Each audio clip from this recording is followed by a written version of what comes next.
Pemerintah menyiapkan berbagai strategi untuk menarik minat para wajib pajak yang akan memakai fasilitas perpajakan seiring dengan memang catatan dari Kementerian Keuangan yang mengasumsikan bahwa untuk penerimaan pajak pada tahun 2020 ini akan terkoreksi sebesar 10% di tahun ini dibandingkan tahun sebelumnya.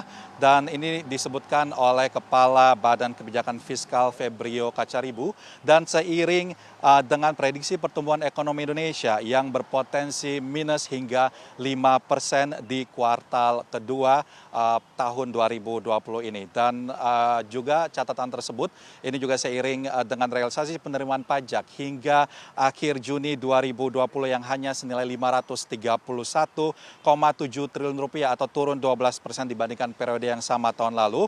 Lalu realisasi penerimaan pajak per satu semester di tahun 2020 atau semester 1 2020 ini hanya sebesar 44,5% dari target, yakni senilai 1.404,5 triliun rupiah. Dan lantas strategi apa yang akan dilakukan oleh pemerintah menghadapi ancaman atau memang ada asumsi dari terkoreksinya yang cukup tinggi ini penerimaan pajak nasional di tahun ini.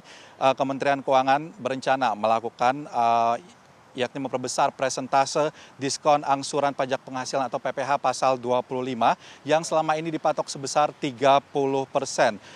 Dan ini merupakan hal yang utama harus dilakukan karena memang Febrio Kacaribu menyebut bahwa pemanfaatan fasilitas pengurangan angsuran PPh pasal 25 ini tergolong rendah jika dibandingkan dengan fasilitas lain yang diatur dalam Peraturan Menteri Keuangan atau PMK nomor 86 tahun 2020.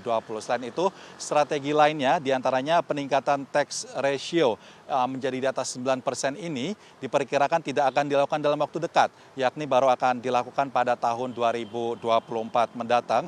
Selain itu, pemerintah juga menghadapi persaingan dengan negara-negara lain sangat agresif memberikan fasilitas perpajakan bagi investor yang akan masuk ke negara mereka masing-masing, sehingga untuk itu pemerintah berencana atau memutuskan untuk menurunkan tarif PPh badan dari 25% menjadi 22% mulai tahun ini dan akan menjadi 20% pada tahun 2022 mendatang. Diharapkan memang strategi-strategi tersebut dapat menjadi daya tarik atau menarik minat wajib pajak dan akan meningkatkan jumlah penerimaan pajak seterusnya walaupun memang pandemi COVID-19 masih melanda atau menyebar di Indonesia hingga saat ini. Dan ini juga seiring dengan harapan pemerintah untuk di kuartal 3 tahun ini pemulihan ekonomi akan berlangsung terjadi atau membaik seiring dengan dilakukannya pelonggaran aktivitas ekonomi di tengah pandemi COVID-19. Berikut ini merupakan